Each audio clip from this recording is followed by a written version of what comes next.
Eu quero cumprimentar todos vocês com a graça e a paz do Senhor. Amém, meus queridos? É uma alegria poder estar mais uma manhã na casa do Senhor. Que bom, né? Que os maus tempos já estão praticamente chegando aí ao fim. Nós já podemos nos reunir assim de uma forma mais tranquila na presença de Deus e junto com os irmãos, né? O sentido de ser igreja é o sentido de ser membro do corpo, de perceber-se parte de um grupo maior, e esse perceber-se parte de um grupo maior tem a ver exatamente com esse momento de comunhão, né? Em que a gente pode se aproximar, em que a gente pode conversar, em que a gente pode dar a mão, em que a gente pode abraçar o nosso irmão, a nossa irmã e realmente sentir o calor do Espírito, sentir o calor humano, sentir o amor, sentir a consideração que cada um tem pelo outro.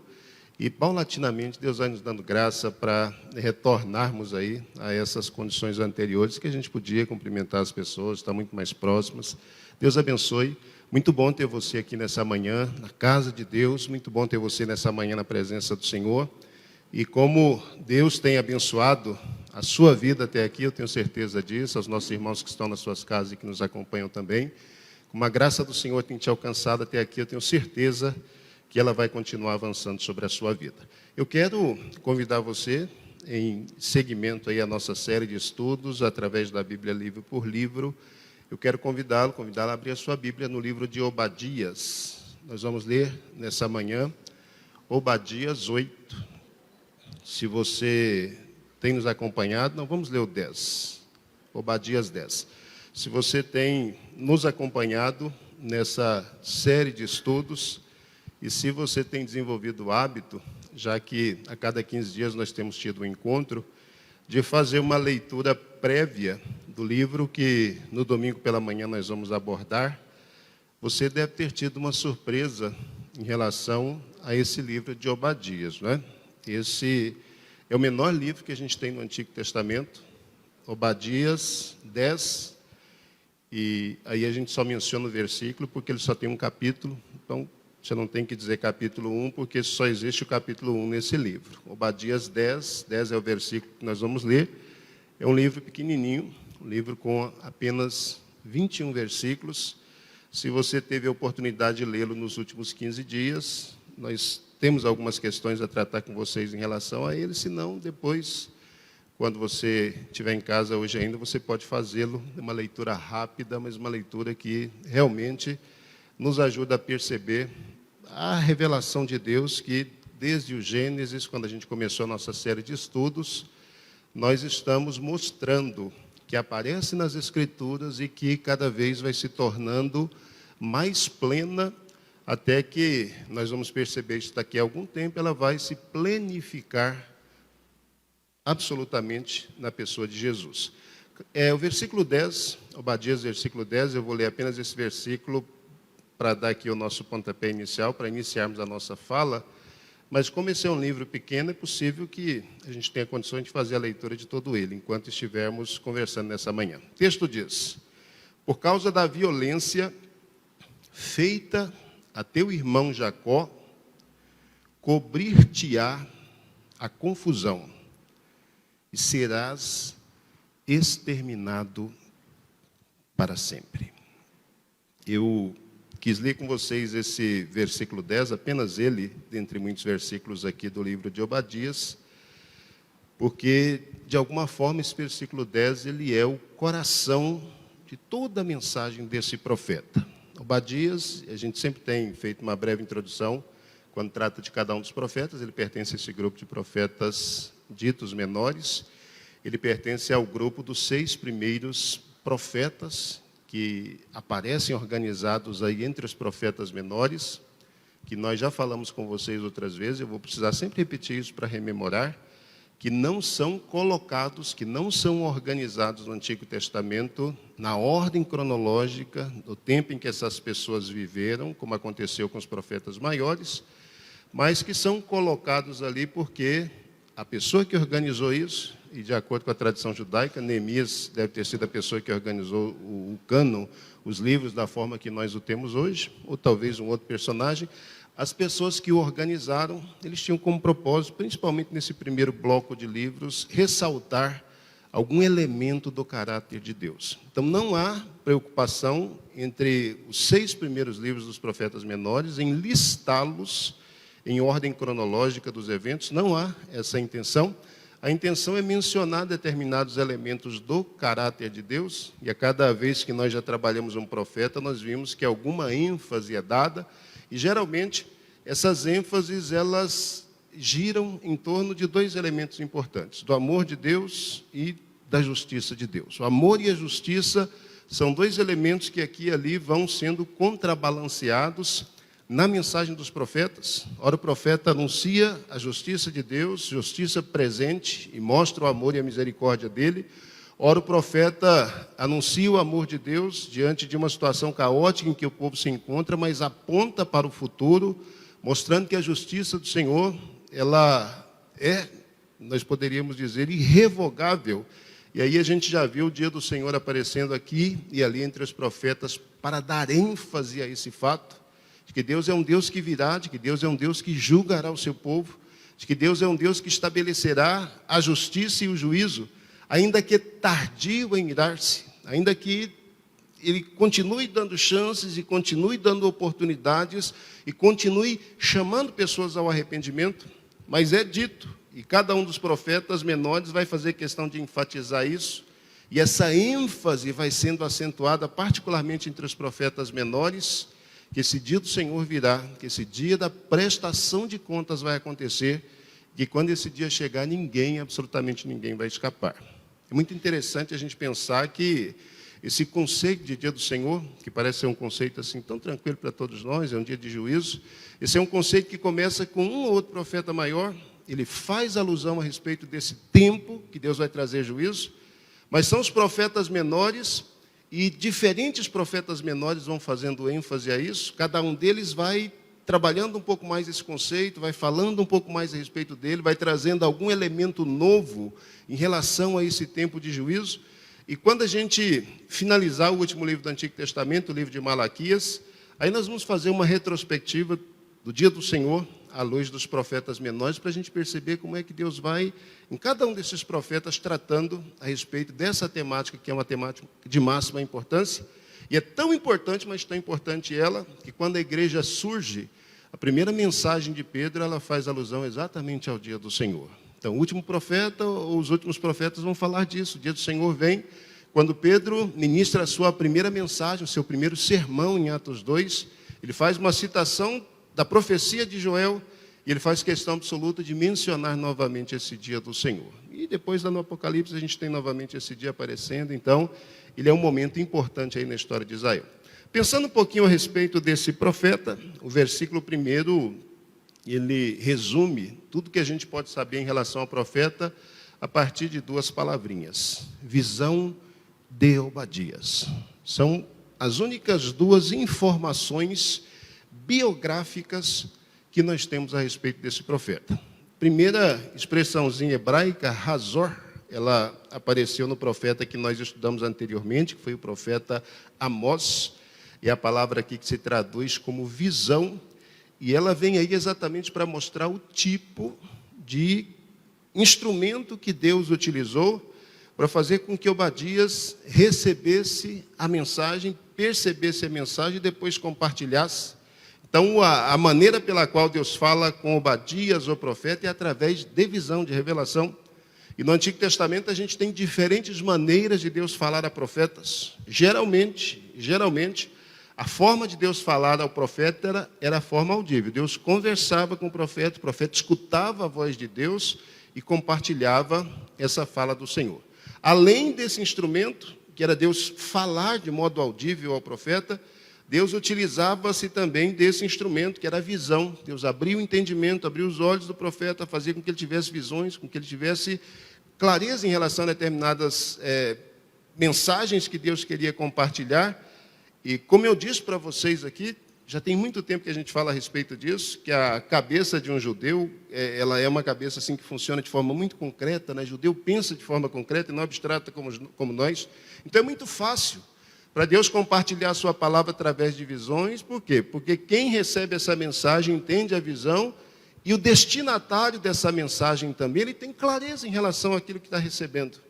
Porque o pessoal é acostumado a ouvir, a compreender e a pensar dessa forma, a pensar a partir de quadros, a pensar de maneira concreta. Então, o livro começa falando de visão, e aí apresenta esses personagens, Obadias. Obadias é a junção de duas palavrinhas hebraicas, Obed pode ser traduzido como servo, pode ser traduzido como adorador. São duas possibilidades de tradução, e é sempre o contexto que nos ajuda a perceber a respeito de quem efetivamente esse termo, essa expressão está falando, se o indivíduo está adorando, se ele está numa condição de servo. E o finalzinho aí é Yah, Obed-Yah, que é de onde se traduz aí Obadias. Esse Yah é a junção, não a junção, mas a contração. Obrigado, pastor. Isso que é bom, né? Ter gente sempre atento, porque nos ajuda. É a contração de 4 consoantes que no Antigo Testamento compõem o nome de Deus, que a gente geralmente chama de tetragrama. Tetragrama. No Antigo Testamento existem 4 consoantes que formam o nome de Deus. Essas 4 consoantes, elas não são pronunciáveis. Então, por isso que ninguém sabe como é o nome de Deus. As pessoas dizem Yahvé, as pessoas dizem Javé, as pessoas dizem Jeová, as pessoas dizem um monte de coisas, mas ninguém, absolutamente ninguém, sabe pronunciar o nome de Deus, porque essas 4 consoantes que aparecem no Antigo Testamento, elas aparecem aí quando os sinaizinhos foram colocados para sonorizar ou para simbolizar as vogais, porque chegou um tempo que o hebraico não era falado mais, e como o hebraico é uma língua consonantal, só existem consoantes no alfabeto. As vogais as pessoas vão aprendendo quando aprendem as palavras. Então você vê a consoante, você escuta a consoante com o som das vogais e você memoriza o sinal das vogais naquelas consoantes. Então, se você vê o hebraico bruto mesmo, puro, você só vai ver um grupo de consoantes diante de você, sem vogal nenhuma. E para um povo que é nascido nessa condição e que é alfabetizado dessa forma, isso não é problema, não é dificuldade nenhuma. Mas o hebraico, por muito tempo, deixou de ser uma língua falada, e por causa disso, chegou um momento na história dos judeus que eles entenderam que era preciso preservar a língua para a posteridade, porque se o pessoal perdesse essa competência, essa capacidade de fazer leitura de consoantes e de saber relacionar diante de cada grupo de consoantes ali os respectivos sinais vocálicos, se as pessoas perdessem essa habilidade, porque essa habilidade só se adquire quando você é alfabetizado, você vê as consoantes e ouve as palavras, né? As palavras são ditas e elas só fazem sentido quando sons vocálicos são juntados a consoantes. Então, como a língua deixou de ser falada, o que os sábios pensaram? Vamos criar alguns sinaizinhos e colocar aí no texto, para quê?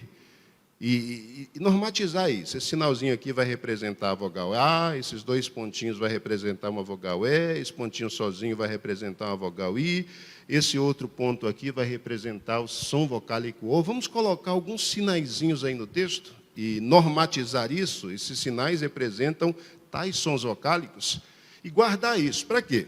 Porque se a gente nunca mais puder pronunciar a nossa língua, se a gente nunca mais puder conversar no nosso próprio idioma, a gente deixa isso aí como uma espécie de código a ser decifrado para as próximas gerações.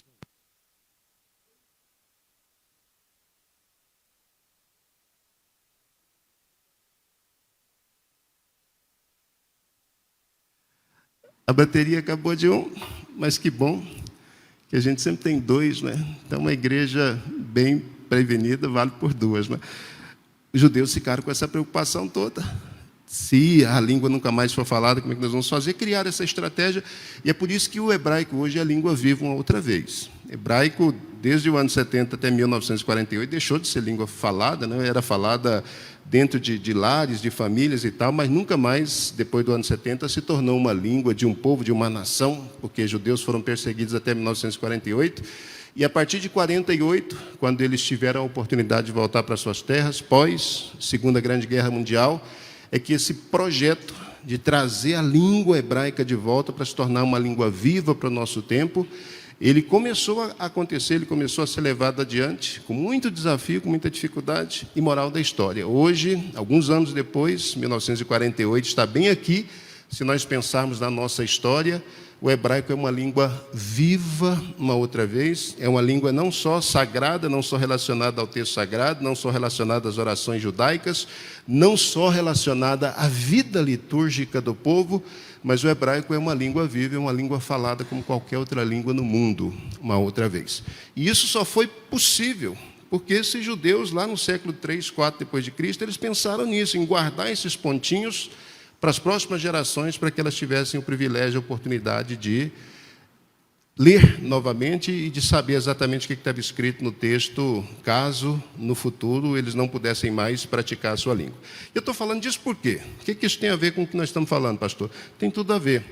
Quando eles foram pondo os sinaizinhos no texto sagrado, para a gente guardar essa tradição e ela nunca se perder, chegou a hora de acentuar o nome de Deus. Era preciso colocar os pontinhos ali nas 4 consoantes correspondentes ao nome de Deus, e era preciso colocar os sinaizinhos ali para que isso depois não se perdesse. O que os judeus fizeram? Como o nome de Deus, desde o período interbíblico, havia deixado de ser pronunciado, era crime, era um sacrilégio.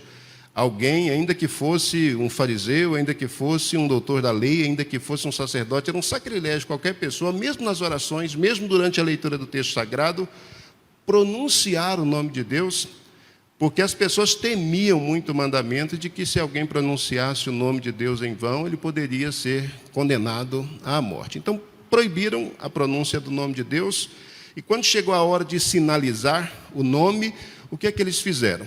A gente tem que pôr alguma coisa aí para evitar de a turma inventar posteriormente algum tipo de pronúncia e trazer problemas para a gente. Pegaram sinais vocálicos de um nome que aparece muito no Antigo Testamento, que é o nome Senhor. Pegaram sinais vocálicos da palavrinha hebraica Adonai. Adonai tem uns sinalzinhos, então A-O, Adonai, não é A-O-A.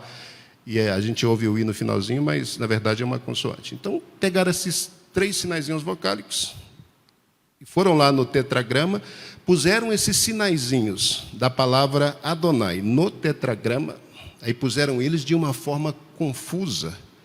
No hebraico não existem encontros vocálicos, como existe, por exemplo, no português. No português, a língua me permite isso, né? Eu posso dizer não.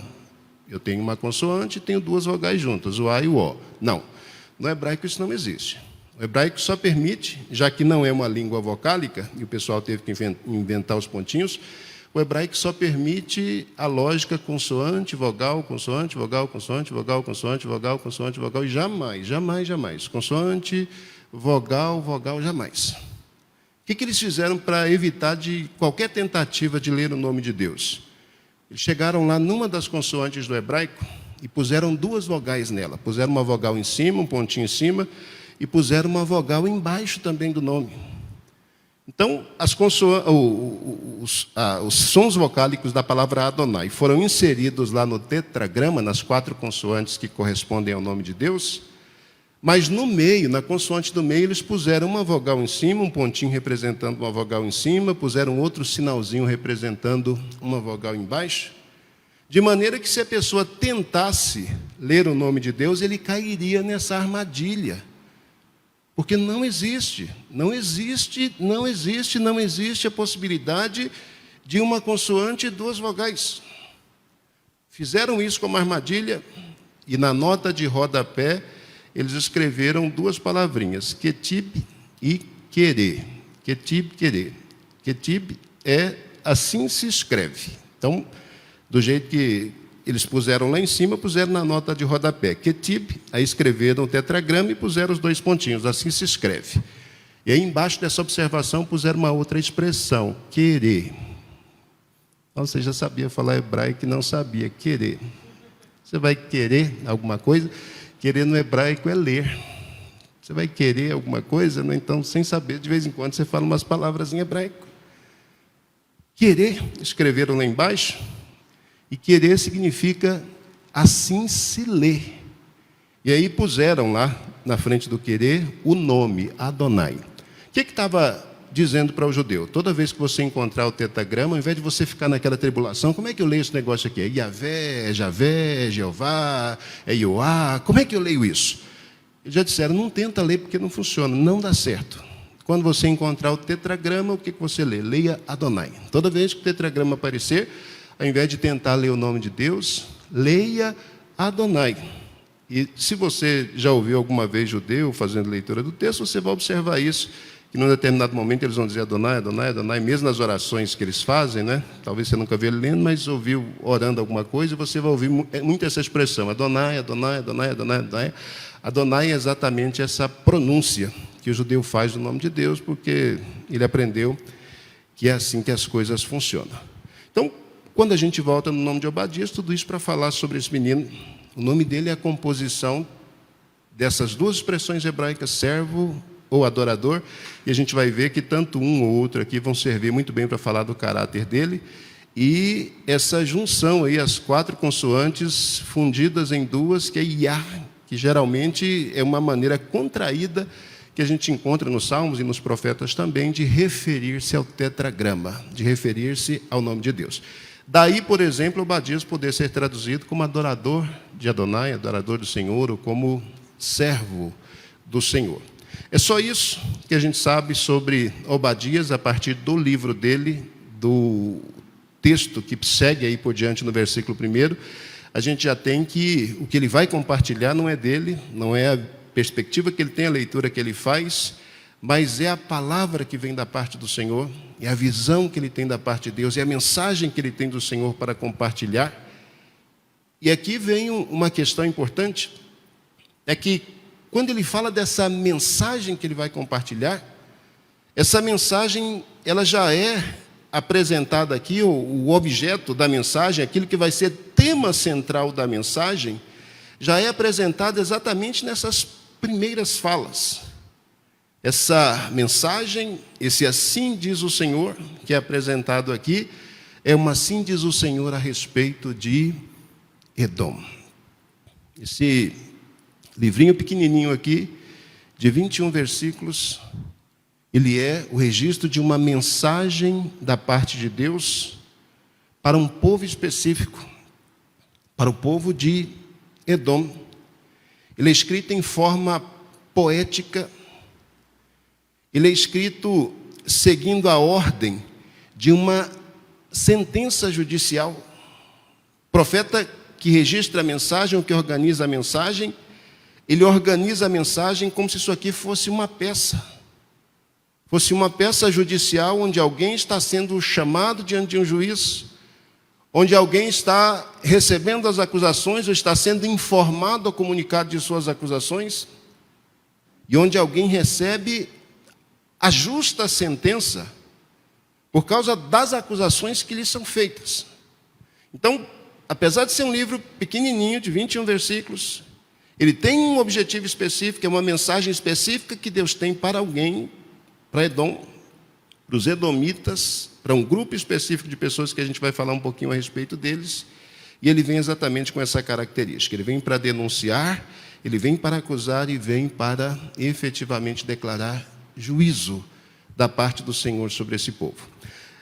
Mesmo a gente não sabendo exatamente quem é Obadias e não tendo assim muitas informações a respeito dele, por causa do caráter da mensagem de Obadias, a gente sabe, ou pode inferir nas Escrituras, o período em que esse profeta viveu. Por exemplo, se você for em Jeremias capítulo 49, é claro que o tempo da gente é curto e não dá para fazer todas as leituras que nós precisamos, mas se você fizer a leitura de Jeremias 49, você vai observar lá nesse trecho dos profetas maiores, que os primeiros 9 versículos de Obadias, eles aparecem, não necessariamente na ordem que eles estão aqui, de 1 a 9, mas os primeiros 9 versículos de Obadias, eles aparecem no capítulo 49 de Jeremias, que é um capítulo em que o profeta está também entregando uma mensagem para Edom. Se a gente se lembra bem de Jeremias, Jeremias foi o profeta que profetizou, que anunciou o cativeiro babilônico, que a gente já conversou bastante a respeito dele. Agora, por que essa referência 49 de Jeremias ela é importante para a gente? Porque quando Jeremias resgatou as palavras de Obadias, Jeremias está falando de um tempo, de uma época, pensando ali na mensagem dele, em que essa mensagem não apenas era conhecida, mas que essa mensagem já havia sido proferida há mais de 200 anos. O fato de Jeremias resgatar parte dessa mensagem, na mensagem que ele atualiza lá no capítulo 49, já mostra primeiro que essa mensagem era uma mensagem conhecida, que essa mensagem era uma mensagem que circulava por Israel e que circulava por ali por muito tempo. Jeremias está trazendo novamente à memória de Edom que Deus já havia falado uma vez a esse povo. E aí, quando a gente faz essa retrospectiva na história, nós podemos, por exemplo, ir para segundo o livro das Crônicas. Tem texto que a gente vai precisar ler, pelo menos para atualizar a mensagem, para isso ficar um pouco mais fácil para vocês. A gente vai para o segundo livro das Crônicas, capítulo 21.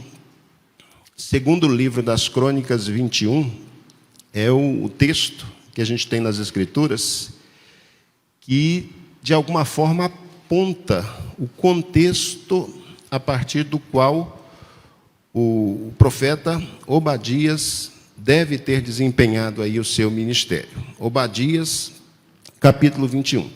Esse capítulo, segundo Crônicas, capítulo 21. Esse capítulo é importante por quê? Porque ele vai fazer uma referência a Edom, vai fazer uma referência ao momento que Edom se rebela contra o Reino do Sul. E quando a gente estuda a história do Reino do Sul, particularmente a história da monarquia, não só necessariamente do Reino do Sul, mas a história da monarquia, nós vamos perceber que depois que Davi conquistou Jerusalém, até que o reino fosse destruído por Nabucodonosor, lá no finalzinho da história do reino de Judá, Jerusalém só foi invadida 5 vezes. Só 5 vezes é que, durante toda a história da monarquia, Jerusalém foi invadida. Uma vez ela foi invadida na época de Roboão, o Egito invadiu uma vez Jerusalém, fez ali alguns saques, trouxe alguns prejuízos para o povo de Judá. Uma segunda vez, é essa segunda vez que a gente vai encontrar aqui em 2 das Crônicas, capítulo 21, são filisteus e árabes os grandes responsáveis por essa invasão, mas Edom, ele está envolvido aqui nesse contexto. Nós vamos perceber isso a partir da leitura que faremos de 2 Crônicas 21. Terceira vez que Jerusalém ela é invadida por Israel. Joás, o rei do Reino do Norte, que invade Jerusalém, causa alguns saques ali, alguns danos, mas nada assim muito grave, volta lá para o seu trono, para o seu reinado. Quarta vez que Jerusalém é invadida, ela é invadida por Nabucodonosor. É uma primeira investida e que causa assim uma série de danos, mas sem causar danos totais. E a última vez é Nabucodonosor novamente, quando Jerusalém é destruído, o templo é destruído, e aí a gente já comentou, já falou a respeito dessas questões também. Então, por que geralmente Obadias ele é inserido aqui, nesse capítulo 21 de 2 das Crônicas? É porque das 5 vezes que Jerusalém foi saqueada, só em 2 dessas 5 vezes é que Edom está diretamente envolvido nesse processo. Só em 2 das 5 vezes é que Edom está diretamente envolvido no processo. E aí, quando a gente voltar lá para o livro de Obadias, vocês lembram do versículo que eu li? O versículo que eu li diz que Edom vai ser réu de juízo eterno porque ele saqueou, porque ele causou danos ao seu irmão Jacó.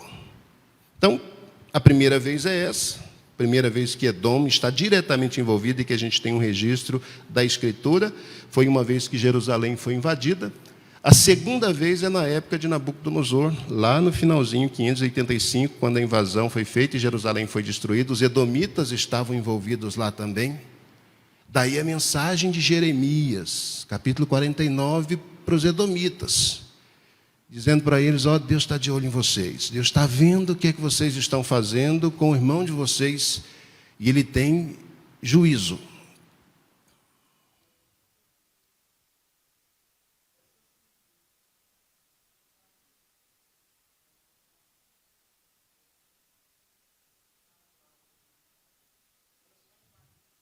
Não.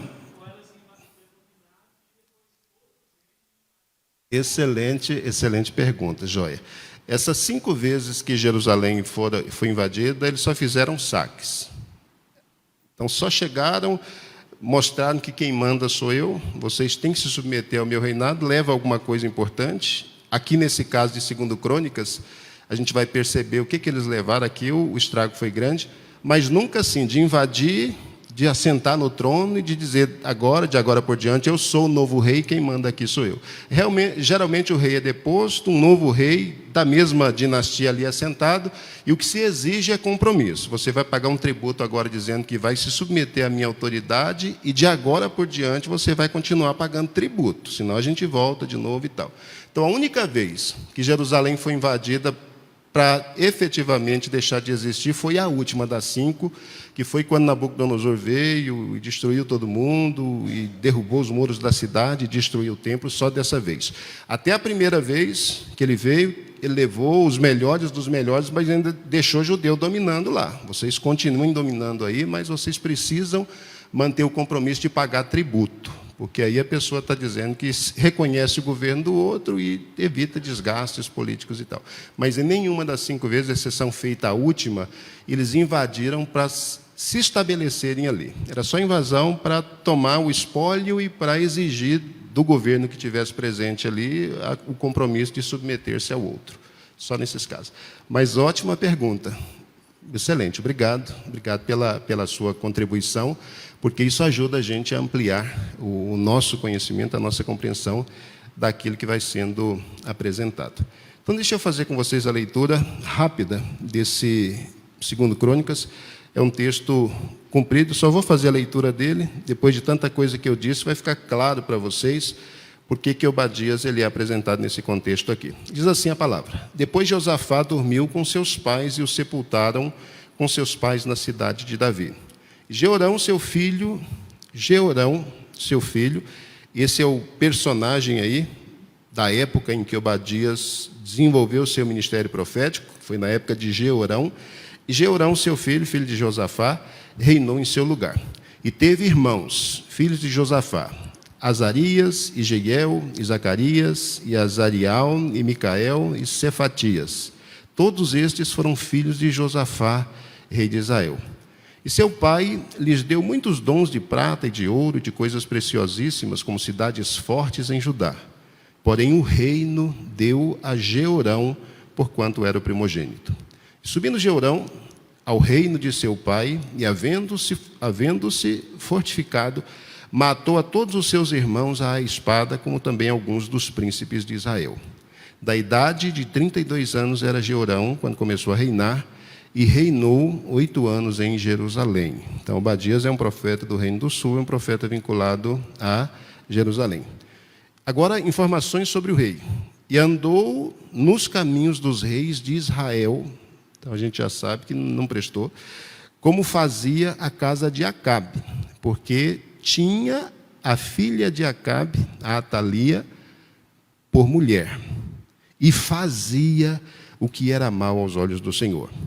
Porém, o Senhor não quis destruir a casa de Davi em atenção ao concerto que tinha feito com Davi, e porque também tinha dito que lhe daria por todos os dias uma lâmpada a ele e aos seus filhos.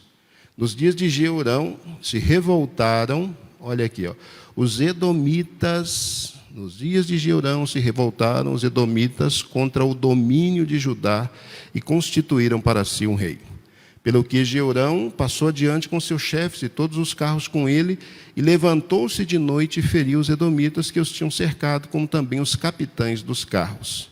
Todavia, os edomitas se revoltaram contra o domínio de Judá até o dia de hoje. Então, no mesmo tempo, Libna se revoltou de debaixo de seu mando, porque deixara ao Senhor Deus de seus pais. Toda a briga, toda a confusão que está havendo entre aqueles que estavam subordinados a Judá ocorre porque Deus permite que isso aconteça, instiga esses inimigos a se levantarem contra eles, o povo de Judá, por causa de seus pecados. Verso 11. Ele também fez altos, Jeorão, nos montes de Judá, e fez com que se corrompessem os moradores de Jerusalém, e até a Judá impeliu a isso. Então lhe veio... Essa informação você não vai encontrar em lugar nenhum mais, então marca esse versículo 12 aí na sua Bíblia, destaca isso. Então lhe veio um escrito da parte de Elias. Elias foi um profeta de fala. O ministério dele era o ministério de anunciar, de pregar. A única vez que o profeta Elias escreveu uma mensagem, uma revelação, foi essa que a gente tem aqui em 2 Crônicas 21. Então veio um escrito da parte de Elias. Essa é a única vez que Elias escreveu uma mensagem, registrou uma mensagem e deixou, e é o único registro de uma mensagem que ele escreveu. Ele não só falou a mensagem, mas que ele escreveu e enviou. Então esse é o único escrito que a gente tem de Elias nas Escrituras, e é uma informação importante para a gente. Então veio um escrito da parte de Elias, o profeta, que dizia: assim diz o Senhor, Deus de Davi teu pai, visto que não andaste nos caminhos de Josafá teu pai, nos caminhos de Asa, rei de Judá, mas andastes nos caminhos dos reis de Israel, e fizeste corromper a Judá e aos moradores de Jerusalém, segundo a corrupção da casa de Acabe, e também mataste teus irmãos da casa de teu pai, melhores do que tu, eis que o Senhor ferirá com um flagelo ao teu povo e aos teus filhos e às tuas mulheres e a todas as tuas fazendas. Tu terás uma grande enfermidade por meio de um mal nas tuas entranhas, até que te saiam as tuas entranhas por causa da tua enfermidade dia após dia. E aí o verso 16. Despertou, pois, o Senhor contra Jeorão o espírito dos filisteus e dos arábios, que estão da banda dos etíopes. E estes subiram a Judá e deram sobre ela e levaram toda a fazenda que se achou na casa do rei, ao prejuízo aqui, como também a seus filhos e as suas mulheres, de modo que não deixaram filho, senão a Jeocás, o mais moço de seus filhos. E depois de tudo isso, o Senhor o feriu nas suas entranhas com uma enfermidade incurável. Sucedeu que depois de muitos dias e chegado o fim de 2 anos, saíram-lhe as entranhas com a doença e morreu de más enfermidades, e o seu povo lhe não queimou aromas como queimara seus pais. Era da idade de 32 anos, quando começou a reinar, e reinou em Jerusalém 8 anos, e foi-se sem deixar de si saudades. E o sepultaram na casa de Davi, porém não no sepulcro dos reis. Então esse é o contexto, esse é o período, o tempo em que Obadias é chamado, é levantado por Deus. A época de Acas, a gente sabe, né? É uma época em que o reino do norte havia consagrado Baal como sendo o Deus do reino do norte. Então, o reino do norte viveu assim uma situação muito difícil. O reino do sul, infelizmente, por causa da influência da casa de Acabe, desse casamento mal feito entre o descendente de Davi do reino do sul e a descendente direta de Acabe, a Atalia, isso acabou trazendo prejuízos para o reino do sul. Jeorão deixou-se levar pela idolatria. Baal se tornou, por esse período curto de 8 anos, uma espécie de divindade para o reino do sul também. E essas informações, elas são importantes por quê? Porque eu sempre disse para vocês que sempre Deus chama um profeta, o nome desse profeta é uma mensagem para esse tempo. A época em que Obadias se levanta no reino do sul para falar ao povo, é uma época em que faltam verdadeiros adoradores, não tem aquela confusão.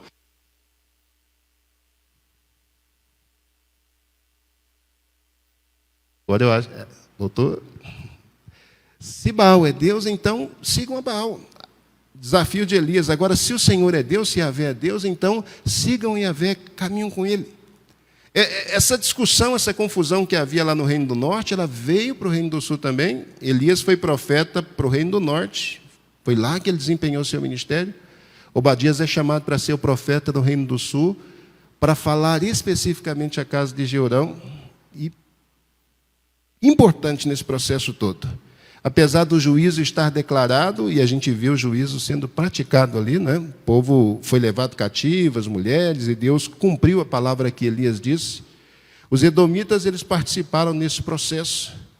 Isso chateou muito a Deus, isso deixou Deus muito contrariado a participação direta dos edomitas nesse processo, e por causa disso, é que essa palavra de Obadias, uma vez, ela foi pronunciada. Quem que é esse negócio de edomita? O senhor fala de edomita, Edom, mas quem é esse povo, afinal de contas? Os edomitas, você deve se lembrar um pouquinho da história dos patriarcas, eles são descendentes diretos de uma mesma fonte, a gente pode usar essa expressão aqui, do povo de Israel. Edomitas, eles são descendentes de Esaú. Esaú é o filho mais velho de Isaque. Lembra da história de Abraão? Deus prometeu a Abraão que lhe daria descendência, nasceu Isaque. Deus prometeu a Isaque que cumpriria as promessas feitas a Abraão, que daria para ele uma longa descendência. E Deus deu a Isaque e a Rebeca 2 filhos. Foram gêmeos os meninos. O primeiro que nasceu foi Esaú, o segundo a nascer foi o Jacó. Então, Esaú e Jacó foram os 2 filhos de Isaque. E quando a gente fala de edomita e de judeus, ou de edomitas e de israelitas, nós estamos falando diretamente dos descendentes desses 2 irmãos. Por que Deus dá uma palavra tão dura como essa que a gente tem aqui em Obadias, especificamente para os edomitas? E Obadias não é o único profeta que fala contra os edomitas. Obadias fala contra eles, Isaías fala contra eles, Jeremias fala, Ezequiel fala, Joel fala, Amós fala, Malaquias fala contra os edomitas. Por que Deus levanta tantos profetas para falar especificamente contra esse povo? É exatamente por causa da atitude que os edomitas assumem em relação aos seus irmãos. Por mais que houvessem discórdias e dificuldades entre irmãos, e sempre houve discórdias e dificuldades entre irmãos, mas no Antigo Testamento essa questão da linhagem de sangue, isso era muito forte, isso era inquebrantável. Por mais que 2 irmãos tivessem dificuldade de relacionamento e não se comunicassem, não se dessem, mas se um dos 2 estivesse em perigo, o outro irmão tinha obrigação legal, tinha obrigação moral, tinha obrigação de sangue, de se levantar em defesa ao seu irmão. Isso era absolutamente imperdoável em qualquer contexto do Antigo Testamento, imperdoável. Que um irmão que, por mais que tivesse desavença em relação ao outro, era imperdoável no Antigo Testamento, que esse irmão, no momento da dificuldade do outro, da crise do outro, da ameaça do outro, que esse irmão simplesmente tapasse os olhos e fizesse de conta que não estava enxergando o sofrimento, a dor do outro. O juízo de Deus, que é dado a Edom, através das mensagens de Obadias, depois os outros profetas vão reforçar ainda mais essa palavra. Esse juízo é dado exatamente por isso. Eu fiquei pensando o tempo todo, né? Se precisasse dar um tema para o livro de Obadias ou para aquilo que eu vou conversar hoje, que tema que eu poderia dar? E aí eu pensei, a partir desse monte de coisas que eu estou compartilhando com vocês, e registrei algo aqui que eu acho que fala bem sobre todo o teor da mensagem de Obadias. Esse livro, ele registra o destino final, e ele fala sobre isso mesmo, destino final, de um conflito milenar que existe entre 2 irmãos. O teor, toda a mensagem aqui do livro de Obadias, fala a respeito disso. Se a gente tivesse uma história sobre Edom no Antigo Testamento, Obadias seria o último capítulo dessa história. Ele fala desse conflito final, ele fala do desfecho de uma história infeliz, do desfecho de uma história conflituosa de 2 irmãos. E aí a gente, se fizer toda essa leitura, não é contextual, eu vou deixar ela para o finalzinho da minha fala, porque meu tempo já está bem avançado ali.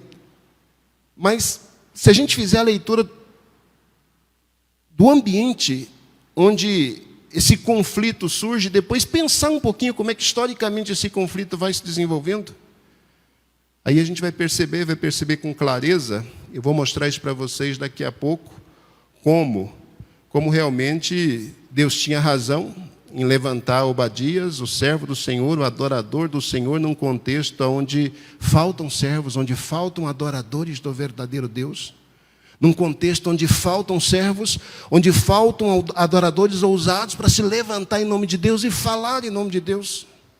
A gente vai perceber porque é que Deus levanta esse rapaz. Mas deixa eu só passar rapidamente aqui pela mensagem de Obadias. Volta lá para o livro, se você tinha me acompanhado para o livro do segundo livro das Crônicas, eu quero rapidamente ler com vocês essa peça. Essa é uma peça, eu vou ler as partes dela, são 3 partes específicas aqui. É uma peça em que Deus chama o acusado, em que Deus apresenta a acusação e em que Deus dá a sentença da acusação.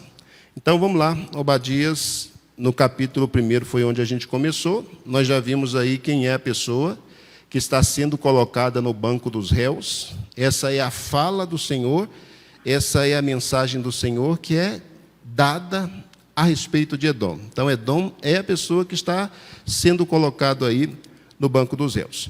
Do primeiro versículo até o versículo 7, nós temos aí essa denúncia que é feita da parte de Deus, o juiz, contra aquele que está sendo colocado na condição de réu, que é Edom, que é esse povo, esse irmão de Jacó, ou esse irmão de Israel.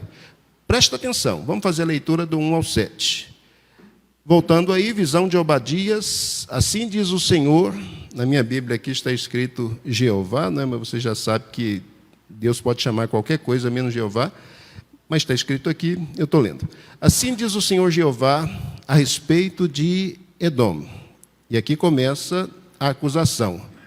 Temos ouvido a pregação do Senhor, temos ouvido o anúncio, e foi enviado às nações o embaixador dizendo: levantai-vos e levantemo-nos contra ela para a guerra.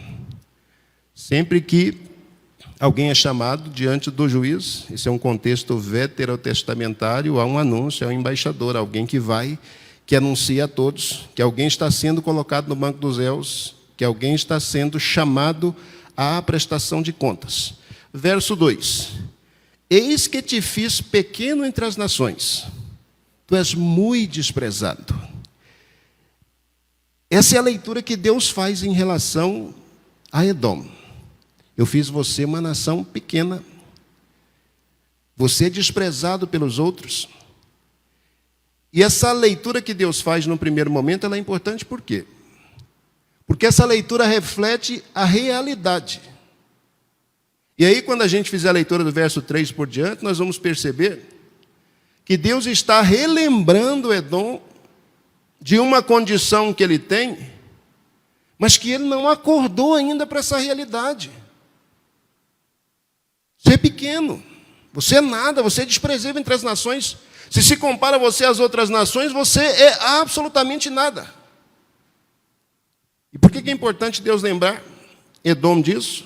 O verso 3 vai continuar dizendo: porque a soberba do teu coração te enganou, como o que habita nas fendas da rocha. É uma pergunta. A soberba do teu coração te enganou, como o que habita na fenda ou nas fendas das rochas, na sua alta morada, que diz no seu coração: quem me derribará em terra? Soberba do teu coração te enganou, como o que habita nas fendas das rochas, na sua alta morada. Isso aqui é uma descrição daquilo que a Bíblia o tempo todo chama de montes de Edom. As montanhas de Edom, a região de Seir, que era a região de Edom. Edom, esse descendente de Isaac, Deus deu a eles uma determinada terra, e essa terra, ou esse espaço que Deus concedeu a eles, era um espaço montanhoso, um espaço extremamente íngreme, um espaço difícil de ser conquistado.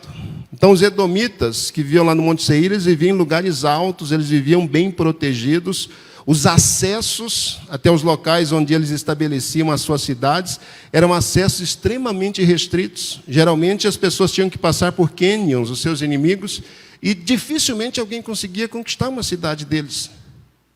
Então, por causa disso, por causa de um lugar privilegiado que Deus deu a Edom, ele deixou a soberba, deixou o orgulho encher o coração dele e achou que estava bem protegido. Eu estou aqui nas fendas da rocha, eu estou num lugar rochoso, num lugar escondido, num lugar onde ninguém pode me alcançar.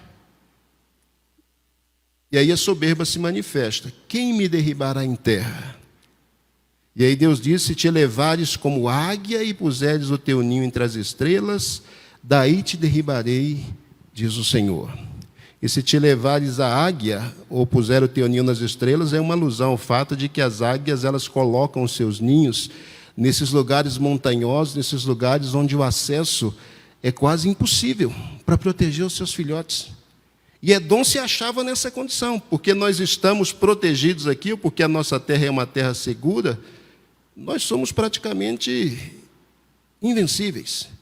E aí Deus está dizendo para eles, mesmo que você fosse uma águia e pusesse seu ninho lá entre as estrelas, lá no ponto mais alto do monte, eu derribaria você de lá.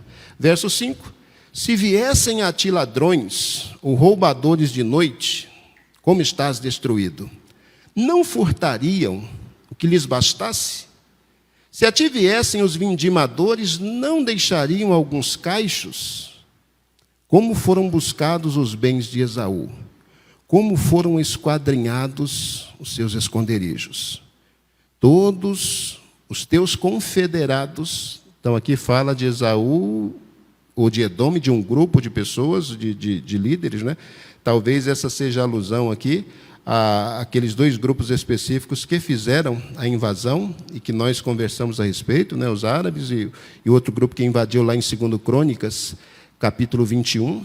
Então, todos os teus confederados, aqueles que junto com você se uniram para causar danos a Jacó, todos os teus confederados te levaram para fora dos teus limites. Os que gozam da tua paz te enganaram, prevaleceram contra ti. Os que comem o teu pão puseram debaixo de ti uma armadilha. Não há em Edom entendimento. Primeira acusação é feita, você se deixou enganar, achando que era inalcançável, achando que era inacessível, achando que estava com a situação bem resolvida. Você fez alianças, achou que essas alianças eram boas para você e que elas podiam te dar segurança, mas você não sabe que essas pessoas com quem você fez aliança, essas pessoas te enganaram. Essas pessoas vão ser aquelas que vão se levantar contra você e que vão tirar tudo de você. Quando alguém vai vindimar, vai colher lá as uvas da sua parreira, ela colhe e o que fica para trás ela deixa, para os pobres, para os necessitados. Mas no caso daqueles que virão contra ti, eles vão arruinar você, eles vão levar aos extremos o juízo que será derramado contra você. Então a denúncia é feita, a denúncia é que esse povo é orgulhoso demais, é que esse povo confia em si, e que esse povo se esquece do Senhor.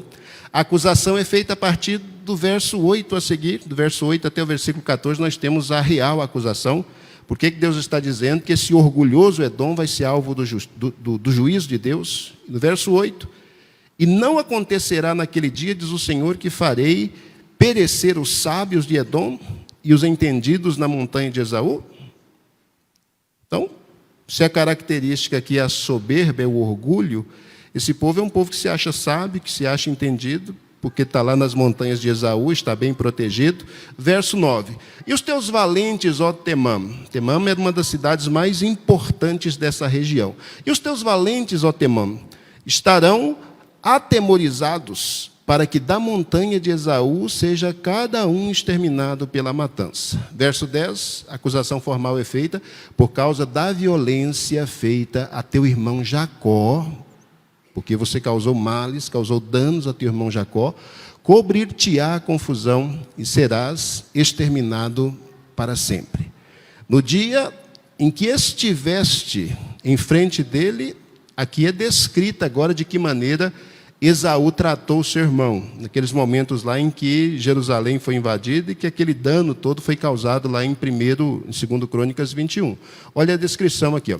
No dia em que estiveste em frente dele, no dia, ele aparece várias vezes aqui, no dia em que estivesse em frente dele, no dia em que os forasteiros levavam cativo o seu exército, e os estranhos entravam pelas suas portas e lançavam sorte sobre Jerusalém, tu mesmo era um deles. Mas tu não devias olhar para o dia do teu irmão. O dia do teu irmão aqui foi o dia do juízo contra Judá por causa dos seus pecados. 7 vezes Deus vai dizer aqui nos próximos versículos, de 12 a 14, você não devia ter feito isso. Você não devia olhar para o dia de teu irmão no dia do seu desterro. Implícito aqui, você não devia se alegrar sobre os filhos de Judá, se alegrar com a desgraça deles, no dia da sua ruína. Novamente, Você não devia largar a sua boca, sair conversando demais, né? Batendo no peito e dizendo, que bom, não é isso mesmo. Fico feliz por ver esse pessoal arruinado no dia da angústia. Implícito, novamente, você não devia nem entrar pela porta do meu povo no dia da sua calamidade. E aí termina assim, tu não devias olhar satisfeito para o seu mal no dia da sua calamidade. E novamente, você não devia estender as tuas mãos contra o seu exército no dia da sua calamidade. De novo, você não devia parar nas encruzilhadas para exterminar os que escapassem, nem entregar os que lhe restassem no dia da angústia. Então, do verso 10 ao 14, a gente percebe exatamente o teor da acusação. Por que Deus está dizendo que Edom está sentado aí no banco dos réus e que ele vai receber uma dura sentença? Porque Edom quebrou um pacto de sangue. Você não devia ter feito isso com o teu irmão. 3 atos aqui são passivos, você ficou olhando, você ficou rindo e ficou conversando. E o restante dos atos são ativos. Depois você invadiu, depois você se apropriou, depois você aprisionou alguns, depois você entregou alguns ao extermínio. Você pode pensar, como é que 2 irmãos, nascidos de um mesmo pai e de uma mesma mãe, podem chegar a uma condição como essa aqui, de um irmão não apenas não reconhecer o outro, mas de quebrar um pacto de sangue que é inquebrável no Antigo Testamento. Então, a acusação está feita aí até o versículo 14, agora olha o versículo 15. Olha esse dia novamente sendo apresentado aqui, porque o dia do Senhor está prestes sobre todas as nações. Como tu fizeste, o dia do Senhor, ele vem para todas as nações, ninguém escapa. Mas tem um juízo reservado para você, Edom. Como tu fizeste, assim se fará contigo. A tua maldade cairá sobre a sua cabeça. Essa é a primeira parte da sentença que começa no verso 15 e vai até o verso 20. Verso 16. Porque como vós bebestes no monte da minha santidade, assim beberão de contínuo todas as nações. Beberão e engolirão e serão como se nunca tivessem sido. Esse beber aqui fala de ira, fala de juízo. Então, da mesma forma que vocês desempenharam o juízo lá no monte da minha santidade, vocês também serão alvos do juízo, como todas as outras nações. Verso 17. Mas no monte de Sião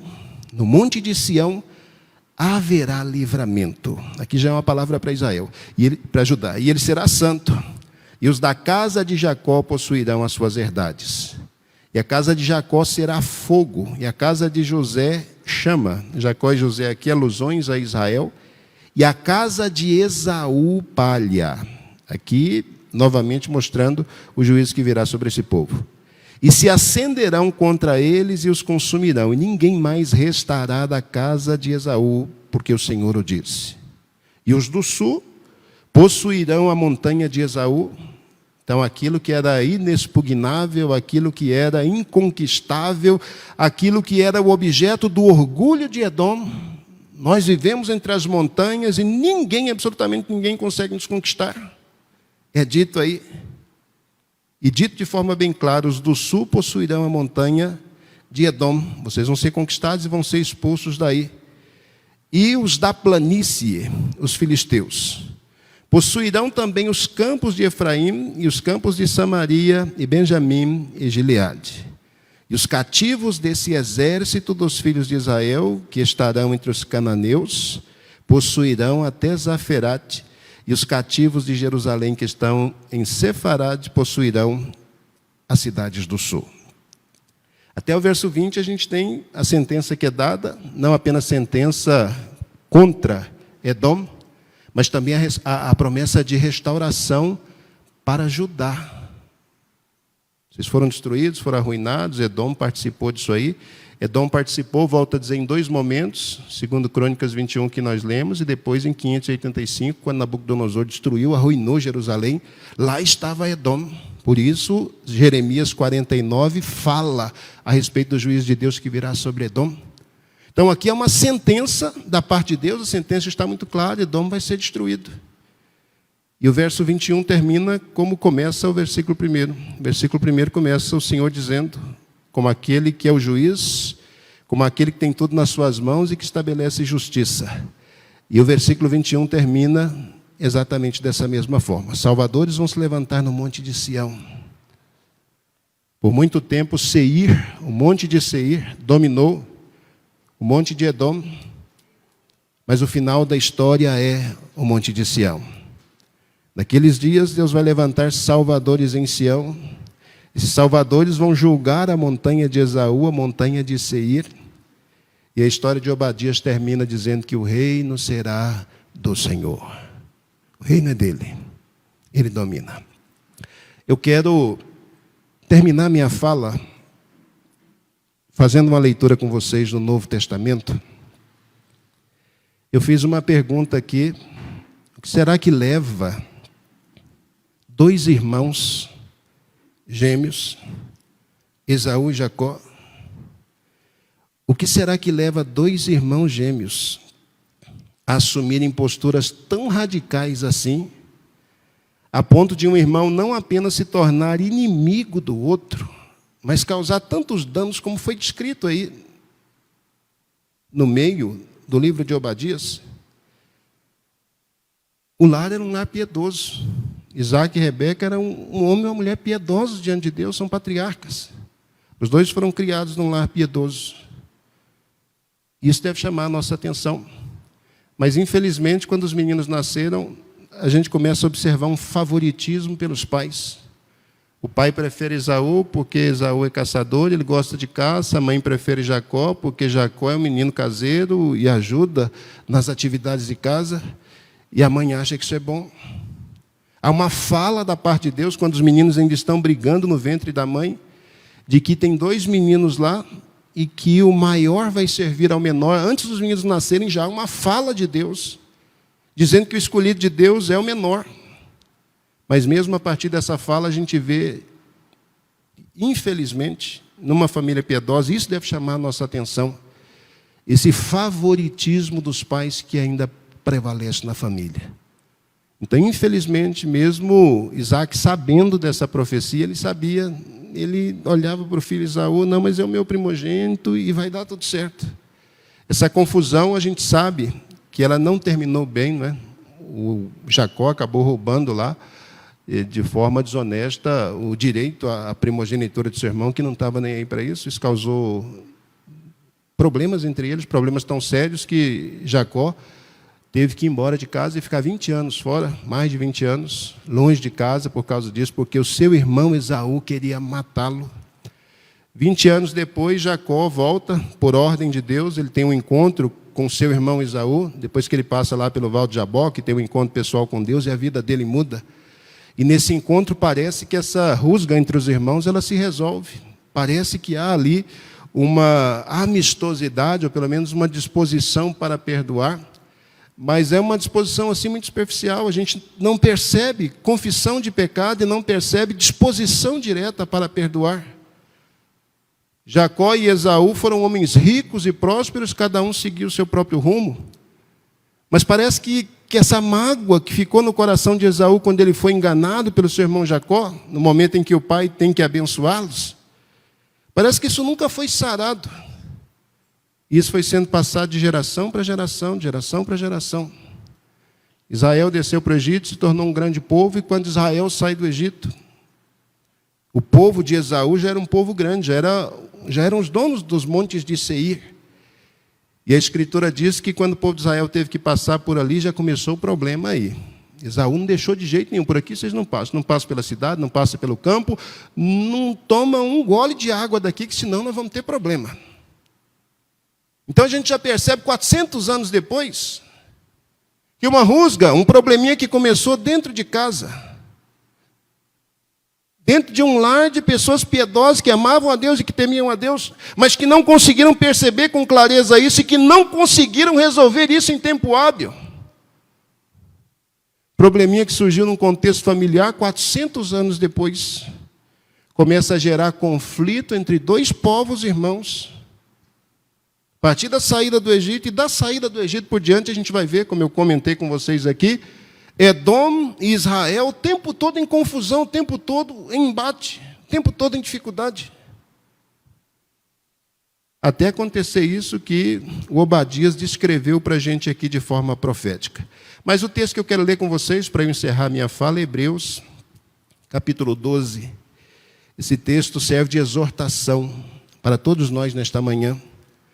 Eu não sei se você conseguiu entender muita coisa a respeito da palavra de Deus dada a Obadias, mas eu quero que pelo menos essa mensagem, última que eu vou compartilhar com você agora, Hebreus 12, versos 15 a 17, eu quero que pelo menos isso aqui fique guardado profundamente no seu coração, porque toda aquela descrição que nós vimos lá em Obadias, do irmão Edom, que não apenas traiu o outro irmão, mas que foi cruel aos extremos contra o seu irmão.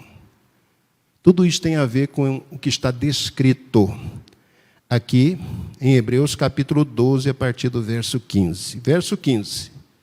Tendo cuidado de que ninguém se prive da graça de Deus, e de que nenhuma raiz de amargura brotando vos perturbe, e por ela muitos se contaminem.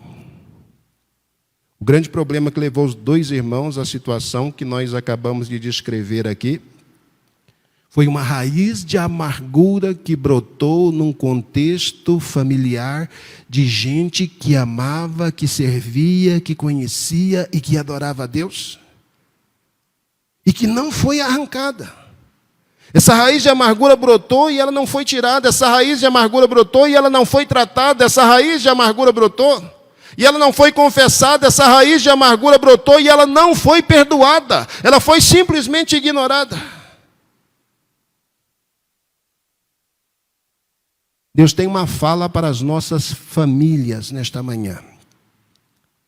E a fala de Deus para as nossas famílias é que cada um individualmente, cada um pessoalmente, precisa olhar para o seu coração, para ver se no processo de formação, de constituição da sua família, de pai, de mãe, de filho, de filha, de esposo, de esposa, se nessa caminhada não ocorreram intercorrências, e existem N intercorrências no processo de formação da nossa família.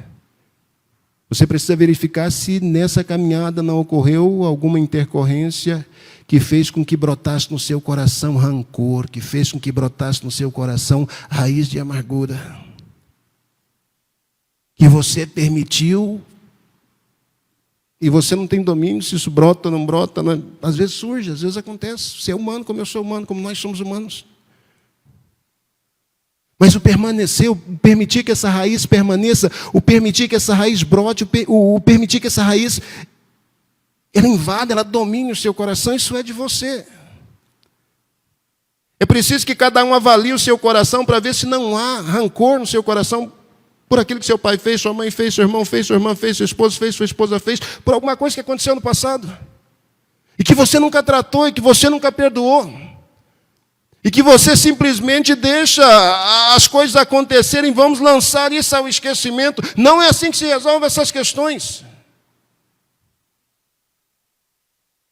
Esse conflito milenar entre dois irmãos aconteceu exatamente por causa de algo que aconteceu durante a juventude deles. E que eles só deixaram o tempo passar 20 anos depois. Não, irmão, deixa isso para lá, não vamos mexer com isso mais não, é coisa do passado. Vida que segue, vamos que vamos. Não é assim que se resolvem as coisas. Olhe para a sua casa, olhe para a sua família, olhe para o seu coração. Se existe no seu coração alguma raiz de amargura, algum rancor, em relação a algo que alguém da sua casa, que é família, não é fora desse contexto de quatro paredes, não. Trate isso, trate. Fale a respeito. Se não dá para falar mais a respeito, trate entre você e Deus e perdoe e apague. Não deixe simplesmente para trás, mas resolva isso. É isso que o escritor da carta aos Hebreus está dizendo para a gente: ninguém seja privado da graça de Deus, porque se a raiz de amargura dominar o seu coração, você vai ser privado da graça.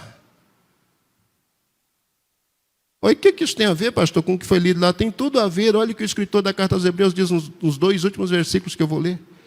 E ninguém seja fornicador ou profano como Esaú, que por um manjar vendeu o seu direito de primogenitura.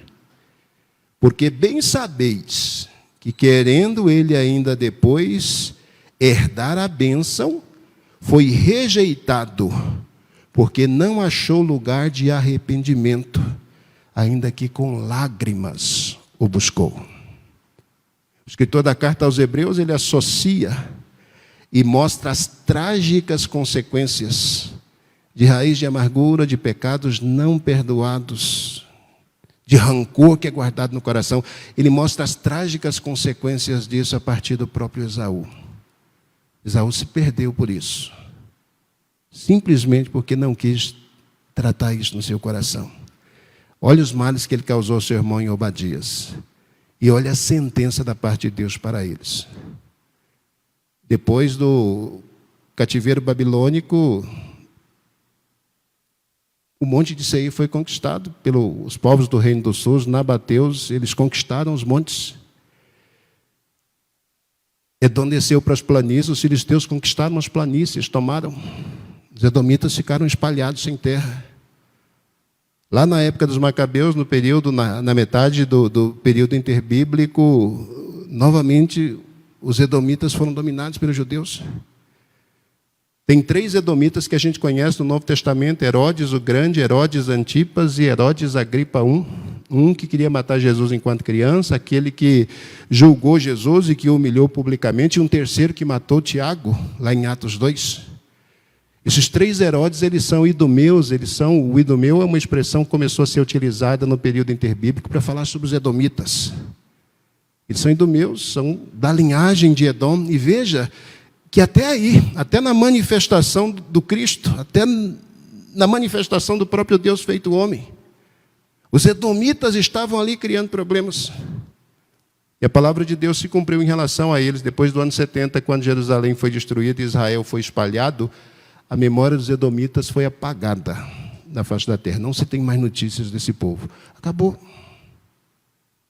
Talvez voltem aí para um futuro, a gente consiga identificar alguns deles, mas há uma palavra de juízo da parte de Deus dizendo que eles seriam exterminados para sempre. Fecha os olhos. Tanta coisa, não é, que a gente pode aprender de um livro tão pequeno, menorzinho, de todo o Antigo Testamento. Tanta coisa que a gente pode aplicar para a nossa própria vida. E a fala de Deus, a mensagem de Deus para você nessa manhã é essa. Trata a sua casa, trata a sua família, trata o seu coração. Trata isso, cuida disso. Você não pode impedir que raiz de amargura brote, mas você pode impedir que ela crie raízes e que ela estabeleça em seu coração. E o único jeito de fazer isso é através do sangue do Cordeiro e através da disposição consciente e voluntária de perdoar. Faça isso enquanto é tempo. Faça isso enquanto há oportunidade. Se você precisa fazê-lo, antes que o dia do Senhor chegue, antes que o juízo seja de uma vez por todas estabelecido. Pai, no nome de Jesus, eu sou grato. Sou grato por esse tempo, sou grato por essa oportunidade. Sou grato porque eu posso falar com a tua igreja, com o teu povo nessa manhã. Sou grato porque eu posso compartilhar a sua palavra a essas pessoas. Eu quero te pedir neste momento, Paizinho Celeste, no nome de Jesus, que cada pessoa que me ouve agora, que cada pessoa que vai me ouvir ainda, que o teu Espírito tome estas pessoas, conduza cada uma delas ao mais profundo de seus corações. Que teu Espírito, Senhor, liberte, que teu Espírito, Senhor, quebrante, que teu Espírito, Senhor, destrua toda a raiz de amargura, que teu Espírito destrua, Senhor, todo o rancor que porventura exista em algum coração que me escute nesta hora, que estas pessoas recebam agora, Deus, a graça, que elas não sejam privadas dela, que estas pessoas agora recebam, Senhor da glória, poder do alto, para que elas liberem perdão, para que elas sejam restauradas, liberadas, e que outras pessoas também experienciem essa libertação, esse perdão. Pai Celestial, faz hoje a tua obra, cumpre, Deus, o teu propósito nos corações, nas vidas destas pessoas que me ouvem, a fim de que teu nome somente, Deus vivo, seja louvado, glorificado e exaltado. Obrigado, Senhor, porque o Senhor nos ama e cuida de nós. Continua, Senhor, fazendo prodígios e maravilhas em nossas vidas, em nome de Jesus. Amém. Amém.